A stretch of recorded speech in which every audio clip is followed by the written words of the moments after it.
Hello भाई नमस्कार। जय जगन्नाथ। आपण को नुआ वीडियो को आपन को स्वागत करुच्ची। आज आम चिंता करूँ जेहेतु आज रविवार अच्छी आम मुनिया मठ बोली गोटे आम जाजपुर डिस्ट्रिक्ट अच्छी आम से आज जीवा लगी चिंता करूँ। आसले आज जीवा मुनिया मठर मंदिर देवादेवी मंदिर सहित आउ कैद कर आपण मानक देखा लगी सुंदर भाव में चेष्टा करूँ।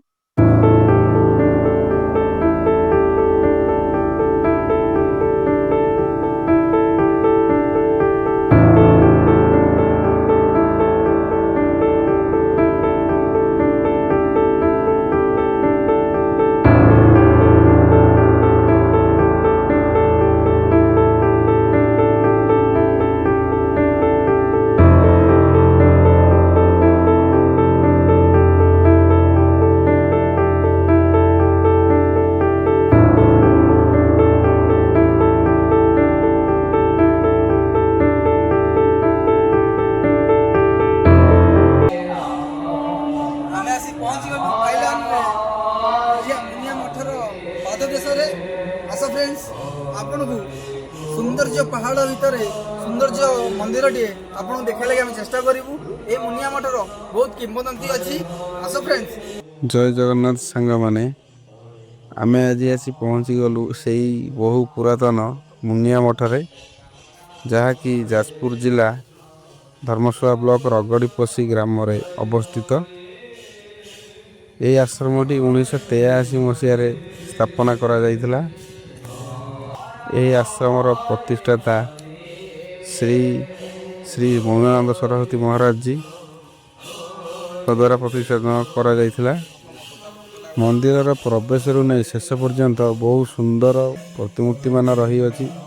यह हूँ देखो ये हूँ प्रभु रामचंद्र एवं माँ सीता प्रतिमूर्ति एवं यार आग को रही अछि राधाकृष्ण एक सुंदर प्रतिमूर्ति। जिते आग को जीवे से विभिन्न प्रकार प्रतिमूर्ति आप देखा पाइबे। यह हूँ बाबा मनुनंद सरस्वती सुंदर प्रतिमूर्ति। यह हूँ गांधीजी तीन मांकड़ जहाँकि मंदिर सम्मुख रही अछि। एठार एक देखो गोटे गुंफा निर्माण करा जायछि जहाँ मध्य बहु जीवजंतुकर प्रतिमूर्ति रही अछि। ता भितर रही अछि आपण मानक देखिबू आसंतु।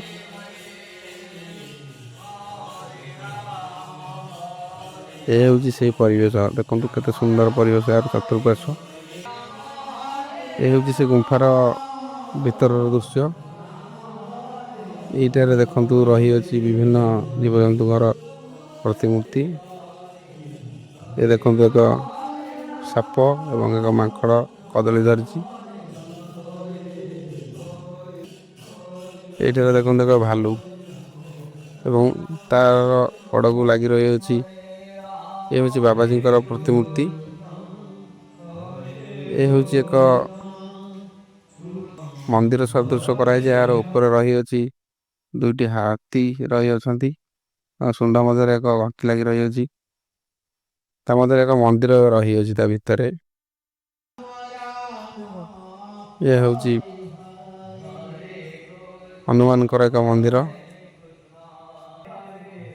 जहाँकि आप देखिपे केते सुंदर प्रतिमूर्ति रही। ये हूँ मंदिर ऊपर मंदिर तल भागर दृश्य देखो केते सुंदर देखा।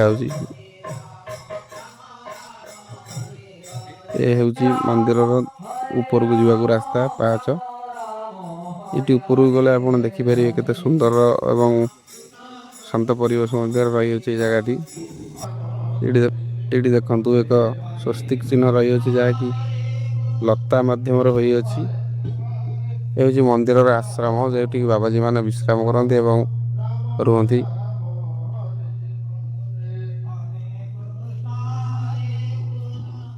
ଆଉ ଏକ ଓମ୍ ଆକୃତିର ଲତାରେ କରାଯାଇଛି ଦେଖନ୍ତୁ।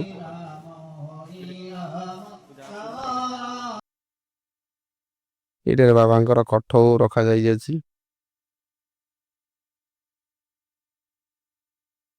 ଏଇପଟରେ ଦେଖନ୍ତୁ ବହୁତ ନୀତିବାଣୀ ମଧ୍ୟ ଲେଖାଯାଇଛି। ଏଠି ମା ବୃନ୍ଦାବତୀଙ୍କର ଏକ ମନ୍ଦିର ରହିଅଛି।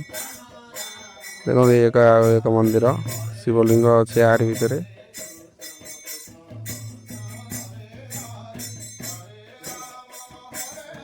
ଏଇଠି ଦେଖନ୍ତୁ ଏଇଠି ଉପରକୁ ଯିବାକୁ ରାସ୍ତା ରହିଅଛି। ଏଇଠାରେ ପଞ୍ଚୁକ ଦିନ ହରିନାମ ସଂକୀର୍ତ୍ତନ କରାଯାଏ। ପଞ୍ଚୁକ 5 ଦିନ ଅଖଣ୍ଡ ନାମ ଯଜ୍ଞ କରାଯାଏ। ଏଇଠାରେ ବର୍ତ୍ତମାନ ନାମ ଯଜ୍ଞ ବର୍ତ୍ତମାନ ଚାଲି ରହିଅଛି। ଏଇଠି ପ୍ରଭୁ ଜଗନ୍ନାଥଙ୍କର ମନ୍ଦିର ରହିଅଛି ତାରି ପରିସର ମଧ୍ୟରେ।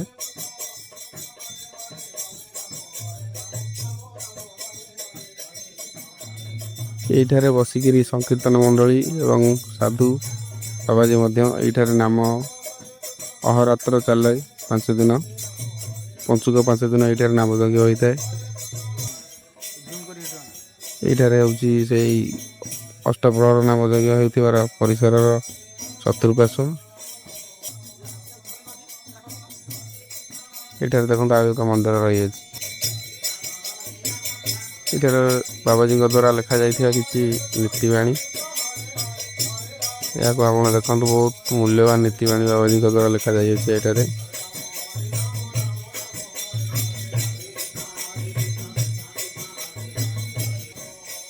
ଏଇଠାରେ ହେଉଛି ଯଜ୍ଞ କୁଣ୍ଡ, ଯେଉଁଠାରେ କି ଆମର ଯଜ୍ଞ କରାଯାଏ। ଏଠି ହେଉଛି ପ୍ରତ୍ୟେକ ସଂକ୍ରାନ୍ତିରେ ଏଠାରେ ଗୀତା ଯଜ୍ଞ କରାଯାଏ। ଏ ହେଉଛନ୍ତି ବାବାଜୀଙ୍କର ଗୁରୁ। ଏ ଦେଖନ୍ତୁ ଏକ ହନୁମାନ ମନ୍ଦିର ରହିଅଛି ମନ୍ଦିରର ଉପର ଭାଗରେ। ଏହା ହେଉଛି ହନୁମାନଙ୍କର ରହିଛି ବାଲାଜୀ ହନୁମାନଙ୍କର ମନ୍ଦିର ଏଇଠାରେ ରହିଅଛି। ଦେଖନ୍ତୁ ମନ୍ଦିର ପହଞ୍ଚିଲୁ ବାବାଙ୍କ ପାଖରେ। ତାଙ୍କ କତୁରୁ ମୁନିଆ ମଠର କିମ୍ବଦନ୍ତୀ ଜାଣିବା ଲାଗି এই ଭିଡ଼ିଓ ମାଧ୍ୟମରେ ଆମେ ଜାଣିବା ଲାଗି ଚେଷ୍ଟା କରିବା।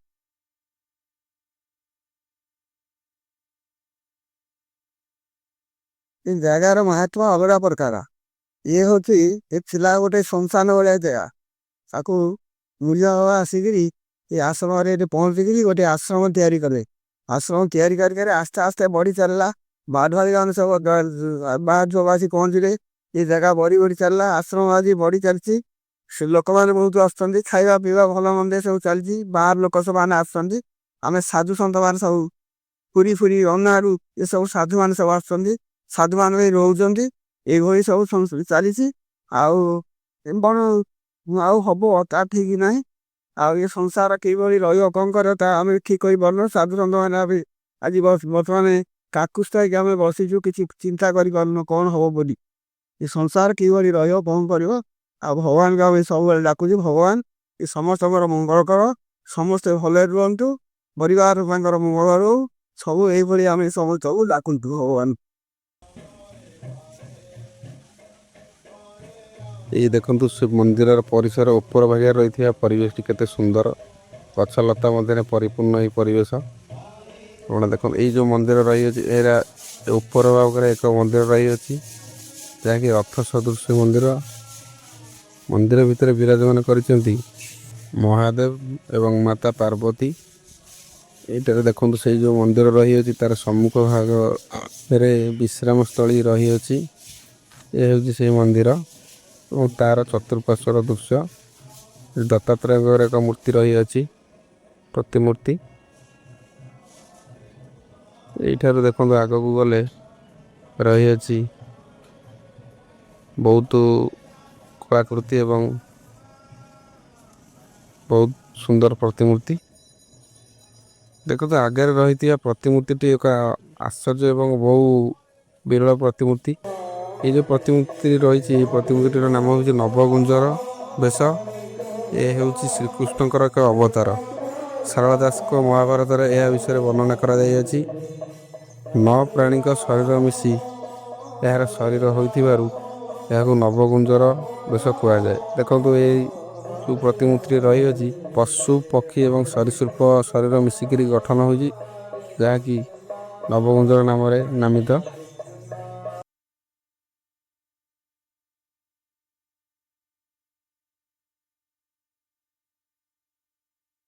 ଦେଖନ୍ତୁ ଏଇଟାରେ ଏକ ପ୍ରତିମୂର୍ତ୍ତି ରହିଅଛି, ଯାହାକି କାମଧେନୁ ଗାଈ ଦେବତା ଏବଂ ଅସୁରମାନଙ୍କ ଦ୍ୱାରା ସମୁଦ୍ର ମନ୍ଥନ କରାଯାଇଥିବା ବେଳେ ବାହାରିଥିବା 14ଟି ରତ୍ନ ମଧ୍ୟରୁ ଏ ହେଉଛି ଏକ ରତ୍ନ, ଯାହାକି କାମଧେନୁ ନାମରେ ନାମିତ।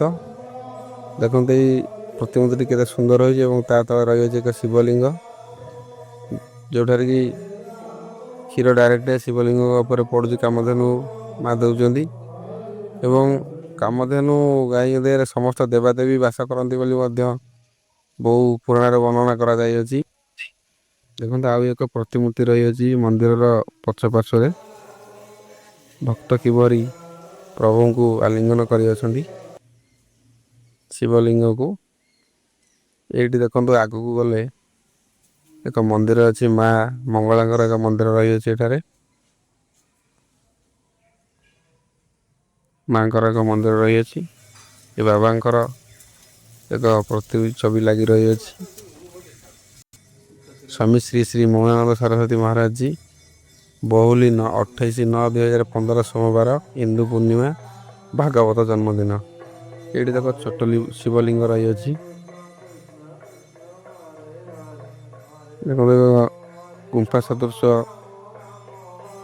ମନ୍ଦିର ଭିତରେ ମହାଦେବଙ୍କର ଏକ ପ୍ରତିମୂର୍ତ୍ତି ରହିଛି ଉପରେ ଏବଂ ତଳେ ରହିଅଛି ଏକ ଶିବଲିଙ୍ଗ।